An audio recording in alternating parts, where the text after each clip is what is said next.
سیدنا ابراہیم خلیل اللہ علیہ الصلوۃ والتسلیم اللہ تعالیٰ کے ایک نبی ہیں، برگزیدہ پیغمبر، ایسے جلیل القدر نبی کہ انبیاء کرام علیہ السلام 1,24,000 کم و بیش نبیوں میں حضور اکرم صلی اللہ تعالیٰ علیہ وسلم کے بعد جو سب سے بڑا مرتبہ ہے وہ حضرت ابراہیم علیہ السلام کا۔ السلام علیکم ورحمۃ اللہ وبرکاتہ۔ عزیزان محترم، امید کرتا ہوں کہ آپ تمامی حضرات رب تبارک و تعالیٰ کے فضل و کرم سے بخیر و عافیت میں ہوں گے۔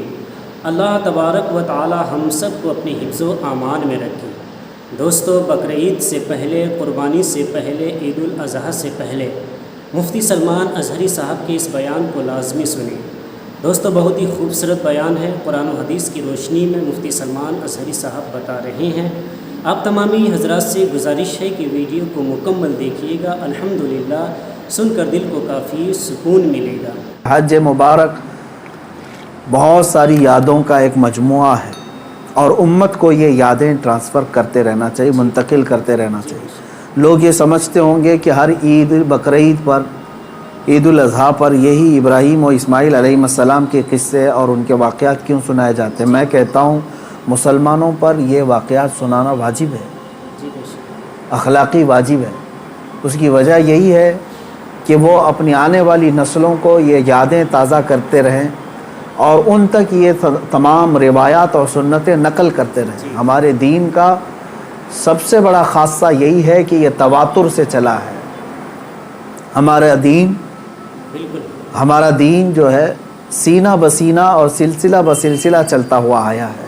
اس لیے ہم سب کو چاہیے کہ ان ایام میں اپنے اپنے اولاد کو، اپنی نسلوں کو ان کی یادیں بتائیں اور یہ تمام واقعات بتائیں کہ کیا ہوئے تھے۔ میں تفصیل میں نہ جاتے ہوئے آج کے دن کا ایک عظیم پیغام آپ سب تک پیش کرنا چاہوں گا۔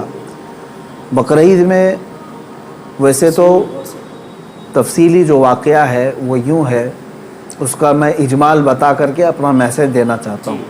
سیدنا ابراہیم خلیل اللہ علیہ الصلوۃ والتسلیم اللہ تعالیٰ کے ایک نبی ہیں، برگزیدہ پیغمبر، ایسے جلیل القدر نبی کہ انبیاء کرام علیہ السلام 1,24,000 کم و بیش نبیوں میں حضور اکرم صلی اللہ تعالیٰ علیہ وسلم کے بعد جو سب سے بڑا مرتبہ ہے وہ حضرت ابراہیم علیہ السلام کا ہے۔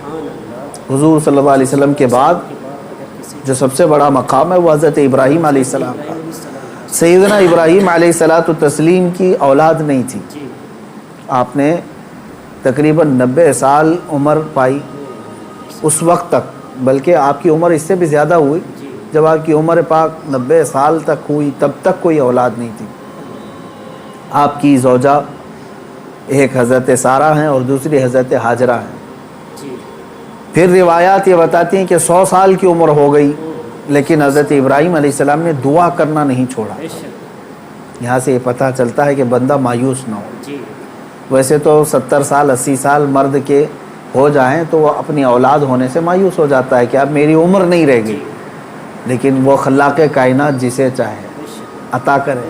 جب وہ حضرت مریم کو شوہر کے بغیر ان کو بیٹا دے سکتا ہے اور حضرت صالح علیہ السلام کی پتھر سے اونٹنی پیدا کر سکتا ہے، تو وہ پھر مولا تعالیٰ 90 سال کیا 100 سال کے بعد بھی چاہے تو اولاد عطا کر سکتا ہے۔ دعا کرنا ترک نہ کریں۔ حضرت ابراہیم علیہ السلام کی دعا قرآن پاک میں موجود ہے۔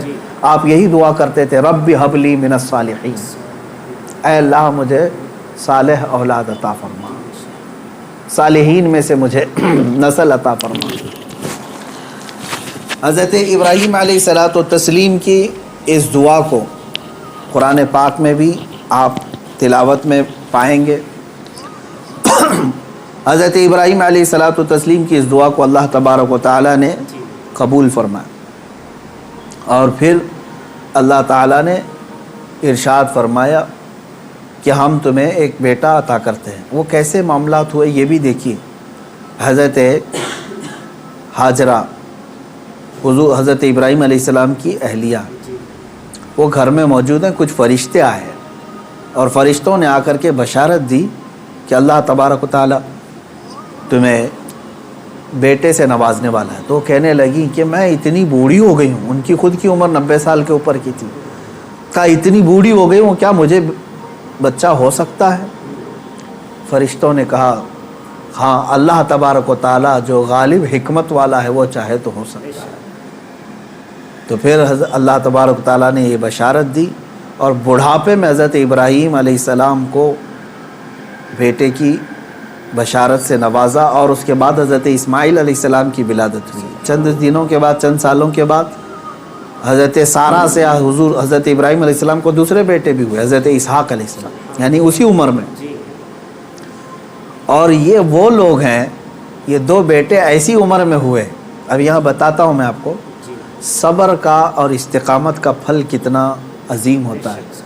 100 سال تک ابراہیم علیہ السلام صبر کرتے رہے اولاد کو، اور اس کے بعد اللہ نے اولاد دیا، 2 بیٹے دیے، ایک اسماعیل علیہ السلام اور دوسرے اسحاق علیہ السلام۔ ان دونوں نبیوں کے بارے میں اگر میں آپ کو بتاؤں، اسحاق علیہ السلام وہ نبی ہیں، حضرت ابراہیم علیہ السلام کے وہ بیٹے ہیں جن کو اللہ نے نبی بھی بنایا، اور ان کی نسل میں 30,000 سے زیادہ نبی پیدا کیے تقریباً۔ بنی اسرائیل پوری نسل جو ہے وہ اسحاق علیہ السلام کی نسل ہے۔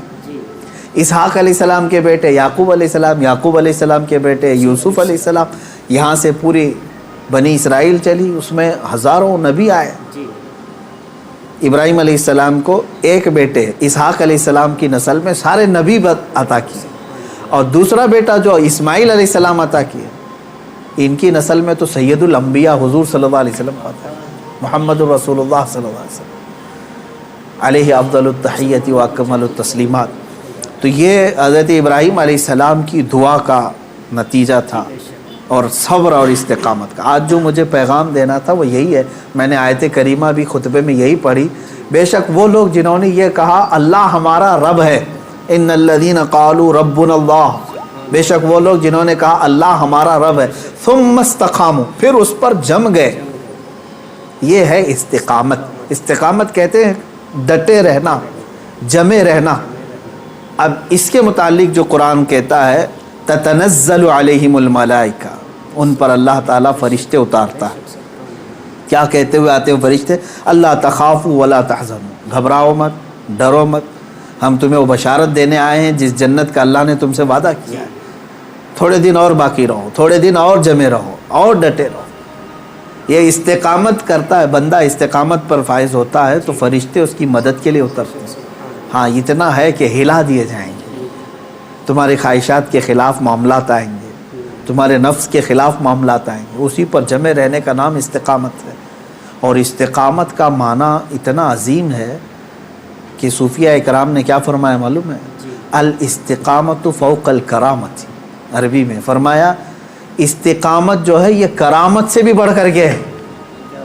لوگ کہتے ہیں نا کرامت، کرامت کا مطلب اکثر لوگوں نے ہی سمجھا کہ وہ انہونی چیز دکھانا، یعنی جو ایسی چیز جو کو دیکھ ہی نہیں پائے، ہوا میں کوئی اڑ کے دکھا رہا ہے، پانی پہ کوئی چل کے دکھا رہا ہے، تو اس کو بہت سارے لوگ کیا سمجھتے ہیں؟ یہی کرامت ہے، محیر العقول چیزیں، یعنی جو عقل کو عاجز کر دیں۔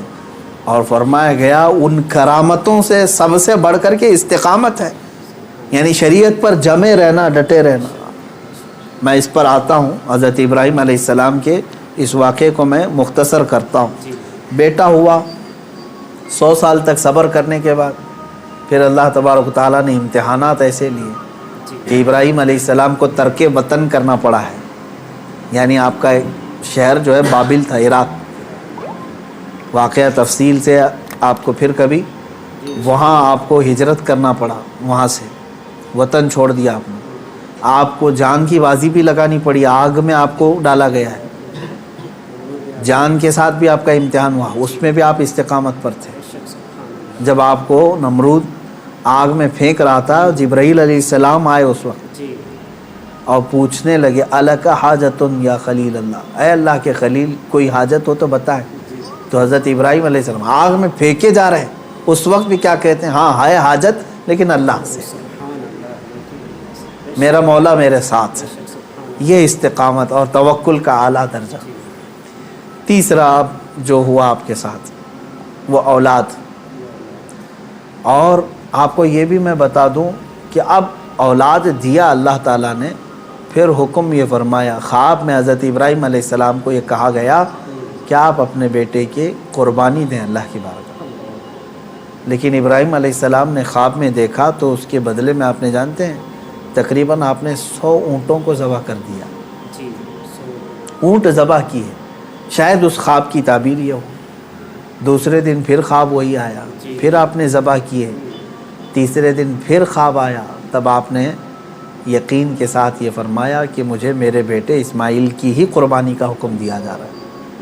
پھر حضرت ابراہیم علیہ السلام, یعنی اونٹوں کے ذبح کرنے میں مال بھی تو کتنا قربان ہوا.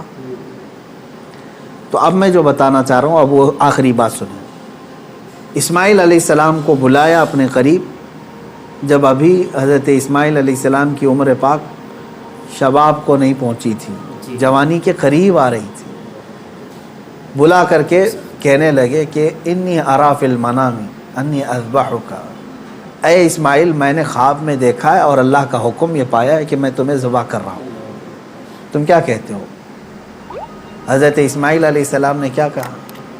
یا ابت افعل ما تؤمر ستجدنی انشاء اللہ من الصابرین. اے میرے والد گرامی, آپ کو جس بات کا حکم دیا گیا ہے وہ کر جائیے آپ, انشاءاللہ آپ مجھے صبر کرنے والا پائیں. اسماعیل علیہ السلام بیٹے کو کوئی یہ کہے. اب یہ اسی کے لیے شاعر نے یہ کہا ہے, یہ مکتب کی کرامت تھی کہ فیضان نبوت تھا, سکھائے کس نے اسماعیل کو آداب فرزندی. ہاں بہرحال اب جو معاملہ پیش آیا وہ پتہ ہے آپ کو. حضرت اسماعیل علیہ السلام کو لے گئے مینا میں, وہ جگہ آج بھی باقی ہے جہاں حجر اسماعیل کہہ کر کے ایک پتھر رکھا گیا ہے, وہاں پر اسماعیل علیہ السلام کو لٹایا گیا. ابراہیم علیہ السلام نے اپنی آنکھوں پر پٹی باندھ دی, ان کے ہاتھ پیر کو باندھ دیا, اور اس کے بعد تیز چاقو سے ان کے گردن پر چھری چلائی, لیکن چھری نہ چلی. روایات یہ بتاتی ہیں کہ آپ نے اس چھری کو پتھر پر مارا, پتھر 2 ٹکڑے ہو گئے, کٹ گیا, لیکن نرم و نازک گلا نہیں کٹا, 2 مرتبہ نہیں کٹا. تیسری مرتبہ آپ نے زور سے چلایا تو کٹ گیا مگر گلا نہیں. اللہ تبارک و تعالیٰ کے حکم سے جبرائیل علیہ السلام ایک دمبا جنت سے لے آئے اور اسماعیل علیہ السلام کو وہاں سے ہٹا کر کے دمبا رکھا, دمبا ذبح ہو گیا. اسماعیل علیہ السلام کھڑے رہے. ابراہیم علیہ السلام جب ذبح کر چکے تو اپنی آنکھوں سے پٹی ہٹا کر کے آپ اللہ کا شکر ادا کر رہے تھے کہ اے مولا تیرا جو حکم تھا وہ میں نے مکمل کر دیا. تو جب آپ نے پٹی ہٹا کر کے دیکھی تو بکرا ذبح ہے اور اسماعیل علیہ السلام سلامت ہے. تو رب تبارک و تعالیٰ نے یوں ارشاد فرمایا, قد صدقت الرؤیا یا ابراہیم, اے ابراہیم تو نے ہمارے بتائے ہوئے خواب کو سچ کر دکھایا. وَنَادَيْنَاهُ بِذِبْحٍ عَظِيمٍ, ہم نے اسماعیل کو ذبح عظیم کے نام سے پکارا. اللہ تعالیٰ نے فرمایا, اللہ تبارک و تعالیٰ یہ امتحان لے رہا تھا. یہ انبیاء اکرام علیہم الصلاۃ و تسلیم کے ساتھ ہے, ایسا نہیں ہے کہ سارے لوگ یہ کر پائیں گے. وہ اس درجے کے ایمان والے تھے, ان کو اسی انداز سے امتحان لیا گیا. اب جو بات 2 چیزیں عرض کرنی ہے. پہلی بات تو یہ ہے کہ بعض مفسرین نے اور عاشقان رسول نے اس میں پیارا نقطہ یہ بیان فرمایا, گلا نہ کٹنا, ذبح نہ ہونا, کیا وجہ تھی؟ تو فرمایا گیا اس لیے کہ اسماعیل علیہ السلام کی پیشانی میں نور محمدی تھا. حضور اکرم صلی اللہ تعالیٰ علیہ وسلم کا نور پاک تھا, انہی کی نسل میں حضور تشریف لائے. ابھی دنیا میں نور محمدی کو آنا تھا. اب بعض مفسرین اس بات پر ہی نہیں رکتے بلکہ ان تمام چیزوں کو اوپر تک لے جاتے ہیں. ابراہیم علیہ السلام کو آگ نے نہیں جلایا, وہاں پہ بھی نور محمدی ان کے پیشانی میں تھا. نوح علیہ السلام کی کشتی غرق نہیں ہوئی اس لیے کہ نوح علیہ السلام کی پیشانی میں بھی نور محمدی تھا. بہرحال دوسری بات میں جو بتانا چاہ رہا ہوں وہ 4 چیزیں تھیں. ابراہیم علیہ السلام کا وطن سے ہجرت کرنا, ان کا آگ میں ڈالا جانا, اور ان کا جانوروں کو ذبح کرنا. پھر چوتھے نمبر پر اولاد. کوئی بھی انسان اپنی زندگی میں 4 چیزوں سے بے انتہا محبت کرتا ہے. 4 چیزیں اس کی بہت محبوب ہوتی ہیں. پہلی چیز اس کا وطن, جہاں پر پیدا ہوا, جہاں رہ رہا ہے, اس سے وہ محبت کرتا ہے. دوسری چیز وہ اپنے مال سے محبت کرتا ہے. تیسری چیز وہ اپنی اولاد سے محبت کرتا ہے. چوتھی چیز وہ اپنی جان سے محبت کرتا ہے. اور امتحان انہی چیزوں سے ہوتا ہے جس سے محبت کیا جاتا ہے. ایسی دوسری چیزوں سے نہیں امتحان لیا جاتا۔ آپ کو جو چیز ناپسند ہے میں کہوں وہ دے دو، وہ فوراً اٹھا کے دے دیں گے، جیسے گھر میں رکھا ہوا کچرا اٹھا کر کے فقیروں کو دے دیتے ہیں۔ ہاں امتحان تو اس وقت ہوگا جو اپنے مزے کی اور پسندیدہ چیز آپ بنا رہے تھے اور پھر آپ کو کہا گیا اس میں سے دے دو، تب مشکل ہو جاتا ہے۔ ہاں جو دے دیا اور پھر وہ امتحان میں کامیاب ہوا، اپنی پسندیدہ چیز۔ ابراہیم علیہ السلام سے جو امتحانات لیے گئے وہ چاروں محبوب چیزوں سے امتحان لیے گئے، اور اب چاروں امتحانات میں ثابت قدم رہے۔ آپ نے وطن بھی ترک کیا، جان بھی جوخم میں ڈالی، اولاد بھی اور اپنا مال بھی، پھر اللہ تبارک و تعالیٰ نے اس عظیم مقام پر آپ کو فائز فرمایا جو حضرت ابراہیم علیہ السلام کو آج بھی کیا لقب ہے معلوم؟ ابو الانبیاء کہا جاتا ہے۔ ابو الانبیاء یعنی نبیوں کے باپ ہیں۔ اب عزیزان گرامی، ان واقعات میں میرے سنانے کا مقصد یہ تھا کہ ہمارے بچوں تک یہ واقعہ پہنچ جائے تفصیل سے، پھر آپ اپنے گھروں میں اپنی اولاد کو سنائیں ضرور۔ لیکن اس پورے واقعے سے ایک جو جذبہ ملتا ہے وہ ہے استقامت کا۔ یہی میرا میسج ہے آج کا، یہی میں پیغام دینا چاہتا ہوں۔ آج کے دن میں اتنا ہی کہوں گا کہ آج جانور ذبح کر کے گوشت کھا لینا اور اپنے آپ کو خوشیوں میں گوشت کے الگ الگ ڈشیں بنا کر کے عید میں مشغول کر لینا، یہ عید کا مقصد نہیں ہے۔ عید کا اصل مقصد ہے اللہ کو راضی کرنا۔ وہ اگر راضی ہو گیا تو ہر دن تمہارا عید کا ہے، اور اگر وہ تمہارے اعمال سے ناراض ہے، چاہے 1000 بقرعید آئیں، 1000 عید الفطر آئیں، تمہارے لیے کون سی عید ہے؟ رب تعالیٰ اگر تم سے ناراض ہے، کون سی عید ہے؟ عید در حقیقت مولا کو منانا ہے، اس کو راضی کرنا ہے۔ قربانیاں گوشت کھانے کے لیے نہیں۔ ایک مسئلہ بھی جاتے جاتے بتا دوں، اگر کسی نے گوشت کھانے یا صرف گوشت کی نیت کر کے قربانی کی کہ آپ گوشت ملنے والا ہے، فلاں فلاں ڈش بننے والی ہے گھر میں، تو کہا گیا کہ اس کی قربانی ہی نہیں ہے، قربانی ہوگی ہی نہیں۔ جس نے گوشت ملے گا اس کو میں بیچوں گا، اتنا کماؤں گا، جس نے بھی یہ نیت کی اس کی قربانی ہوگی ہی نہیں، ہوگی ہی نہیں۔ فرمایا گیا تقرب الی اللہ کی نیت ہونی چاہیے، میں قربانی کر رہا ہوں صرف اللہ کی رضا کے لیے، نیت یہ ہو، اور پھر گوشت کھانے میں مل گیا تو یہ اللہ کا انعام ہے۔ گوشت تو کھانا ہی ہے، ملتا ہی ہے آپ کو، لیکن نیت پہلے گوشت کھانے کی نہیں ہے، اللہ کو راضی کرنے کی ہے، رب تبارک و تعالیٰ راضی ہو جائے۔ میرے عزیزو، آج کے دن اللہ تبارک و تعالیٰ کی بارگاہ میں خصوصی التجا کریں، دعا کریں، مولا کریم عید الاضحیٰ کی برکت سے یہ لاکھوں جو قربانیاں ہیں ان کو قبول فرمائے۔ دوستو، بہت ہی خوبصورت انداز میں قرآن و حدیث کی روشنی میں مفتی سلمان اظہری صاحب بتا رہے تھے۔ ہم سب کو چاہیے کہ ان باتوں پر عمل کریں۔ دعا ہے اللہ تبارک و تعالی ہم سب کو ان باتوں پر عمل کرنے کی توفیق و رفیق عطا فرمائیں، اور ہم سب کو اپنی زندگی کو قرآن و حدیث کے مطابق گزارنے کی توفیق و رفیق عطا فرمائیں۔ دوستو، کیا آپ مفتی سلمان اظہری صاحب کو بھول گئے؟ فلسطین کو بھول گئے؟ آپ اتنے زبردست مفتی کو کیسے بھول سکتے ہیں؟